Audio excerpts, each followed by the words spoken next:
Shalom, salam sejahtera Bapak Ibu Saudara-saudara, anak-anak yang dikasihi oleh Tuhan Yesus Kristus. Berjumpa kembali bersama saya Pendeta Eka di dalam renungan firman Tuhan pada hari ini, hari Rabu tanggal 23 November 2022. Kiranya sukacita dan damai sejahtera dari Tuhan Yesus kiranya menyertai hidup kita sekalian. Puji nama Tuhan. Sampai pada pembacaan firman Tuhan hari ini, yakni kitab Yeremia pasal yang ke-10. Kiranya firman Tuhan yang kita baca dan renungkan sungguh memberkati hidup kita sekalian. Baik Bapak Ibu Saudara, sebelum kita merenungkan bagian firman Tuhan hari ini, kita akan berdoa. Tuhan Bapa di surga, kami datang padamu mengucapkan syukur dan terima kasih atas kasih dan penyertaan Tuhan yang boleh kami alami dari hari ke hari sampai pada hari ini. Biarlah semua yang boleh kami alami menjadikan kami semakin mengenal pribadi Tuhan yang baik, agung, luar biasa dalam hidup kami. Dan kami mau terus bertekun dalam pengajaran firman Tuhan, sehingga hati dan pikiran kami dikuasai dan dipenuhi oleh kebenaran firman-Mu.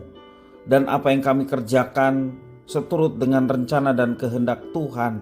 Dan biarlah hidup kami boleh menjadi penggenap-penggenap firman Tuhan. Terima kasih Tuhan, inilah diri kami.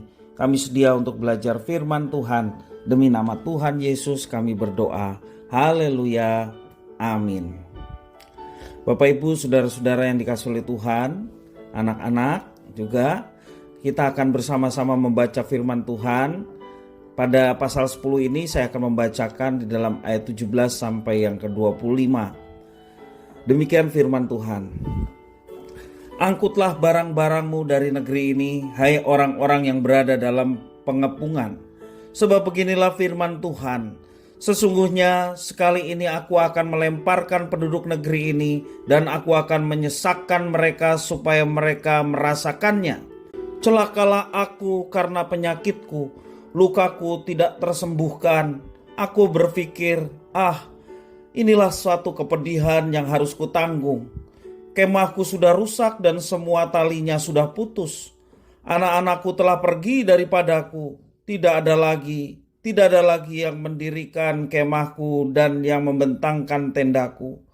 Sungguh gembala-gembala sudah menjadi bodoh, mereka tidak menanyakan petunjuk Tuhan. Sebab itu mereka tidak berbahagia dan seluruh binatang gembalaan mereka cerai-berai. Terdengarlah suatu berita bunyinya, kegemparan besar akan datang dari tanah sebelah utara untuk membuat kota-kota Yehuda menjadi sunyi, sepi, menjadi tempat persembunyian serigala-serigala. Aku tahu ya Tuhan, bahwa manusia tidak berkuasa untuk menentukan jalannya dan orang yang berjalan tidak berkuasa untuk menetapkan langkahnya. Hajarlah aku ya Tuhan, tetapi dengan selayaknya, jangan dengan murkamu supaya aku jangan kau binasakan. Tumpahkanlah kepanasan amarahmu ke atas bangsa-bangsa yang tidak mengenal engkau, ke atas kaum-kaum keluarga yang tidak menyerukan namamu, sebab mereka telah memakan Yakub dan menghabisinya dan membuat tempat kediamannya menjadi puing. Bapak Ibu Saudara-saudara yang dikasihi oleh Tuhan Yesus Kristus, kita sering mendengar Tuhan itu panjang sabar. Namun kita mungkin kurang menyadari bahwa perkataan Tuhan itu panjang sabar juga secara implisit mengandung arti bahwa tetap kesabaran Tuhan ada batasnya.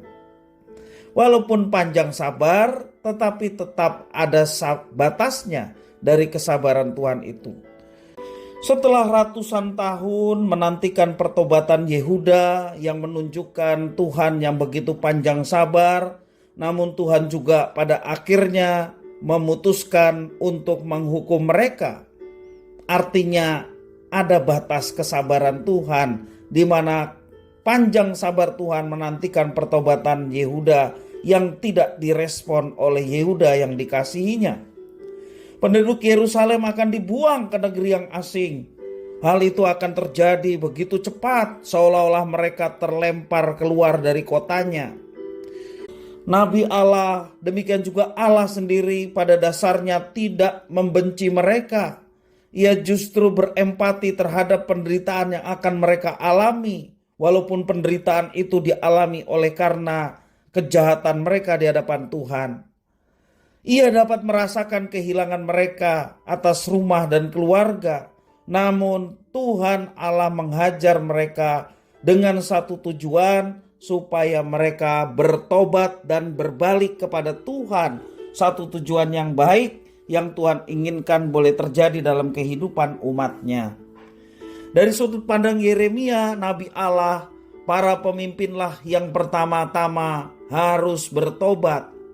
Mereka paling bertanggung jawab atas semua malapetaka yang dialami oleh umat Yehuda. Di dalam ayat yang ke-21 mengatakan demikian. Kalangan bangsawan, demikian juga imam, telah lama meninggalkan Tuhan, dan akibatnya seluruh rakyat menanggung hukuman dari Tuhan Allah. Dalam sejarah Yehuda, faktor pemimpin besar pengaruhnya atas nasib bangsa. Bila rajanya mencintai Tuhan, maka negerinya akan mengalami berkat Tuhan. Bila rajanya jahat, maka negeri itu akan mendapatkan kutuk. Tentu kita tidak mengatakan bahwa keselamatan umat ditentukan oleh kesalehan pemimpinnya. Keselamatan umat itu semata-mata karena anugerah dan pemberian Tuhan kepada umat yang dikasihinya. Tuhan Allah berkenan mengalirkan anugerahnya melalui para pemimpin mereka yang hidup takut akan Tuhan. Karena mereka yang diurapi oleh Tuhan untuk membawa umat Tuhan juga mengalami anugerah Tuhan yang sedemikian besar dalam kehidupan bangsa pilihannya. Kejahatan para pemimpin dan seluruh bangsa Yehuda begitu besar sehingga Tuhan Allah tidak mengampuni mereka. Namun sekali lagi pendisiplinan, hukuman yang diberikan dengan satu tujuan supaya mereka bertobat dan kembali kepada Tuhan. Yeremia juga berdoa agar hukuman yang dari Tuhan tidak sampai membinasakan mereka. Dalam ayat yang ke-24 itulah doa Yeremia. Dan itu juga yang menjadi rencana dari Tuhan. Ia menghukum Yehuda tetapi tidak memunahkan mereka. Sisa bangsa itu akan tetap lestari. Karena Tuhan pun sudah berjanji melalui Yehuda ini akan memberkati semua manusia di dunia.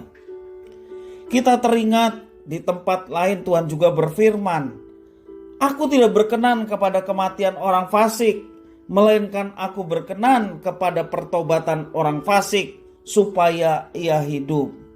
Itu menunjukkan bahwa Tuhan sungguh menghargai orang-orang yang bertobat. Dan itulah yang menjadi kerinduan dari Tuhan atas umat manusia, terlebih umat yang telah dipilihnya menjadi umat yang dikasihinya. Pertobatan orang-orang fasik itulah yang diinginkan oleh Tuhan. Kita bisa membacanya di dalam Yehezkiel pasal yang ke-33 ayat yang ke-11. Bapak Ibu Saudara-saudara yang kasih oleh Tuhan, belas kasihan Tuhan kepada manusia berdosa itulah anugerah dan waktu yang Tuhan berikan kepada kita. Kalau Tuhan masih mengizinkan waktu ini tetap berjalan, artinya Tuhan masih berbelas kasihan untuk kita segera kembali kepada Tuhan dan bertobat, mengakui segala dosa dan hidup seturut dengan rencananya. Mari kita memeriksa hidup kita kembali. Jika kita bersalah namun kita sepertinya lancar-lancar saja, itulah kesempatan untuk kita menyadarinya dan bertobat. Jangan sampai waktunya sudah habis sementara kita belum ada penyesalan, bahkan pertobatan belum ada pada kita. Marilah kita memeriksa kembali hidup kita.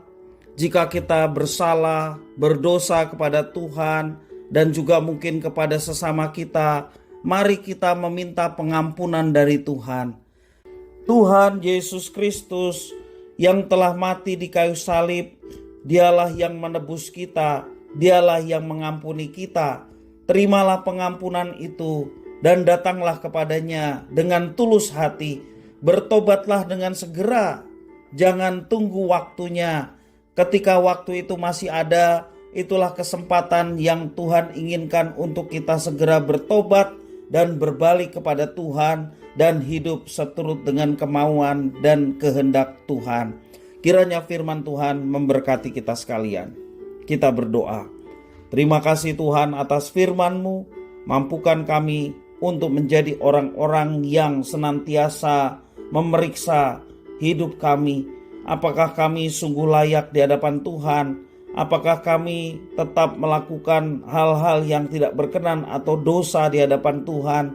Ya Tuhan, terima kasih kalau pada saat ini kami diingatkan ketika kami melakukan kejahatan, ketika kami tetap memelihara dosa dalam hidup kami masih diberi kesempatan untuk bertobat dan mengakuinya di hadapan Tuhan, dan berjanji untuk meninggalkan setiap hal-hal yang tidak berkenan kepada Tuhan, setiap dosa yang masih kami kerjakan. Tuhan, ampunilah kami ketika kami melakukan semuanya itu, dan Engkau menolong kami untuk kami hidup seturut dengan rencana dan kehendak Tuhan, karena hanya dengan itulah nama Tuhan dipermuliakan. Terima kasih Tuhan, inilah doa permohonan ucapan syukur kami demi nama Tuhan kami Yesus Kristus. Kami sudah berdoa. Haleluya. Amin.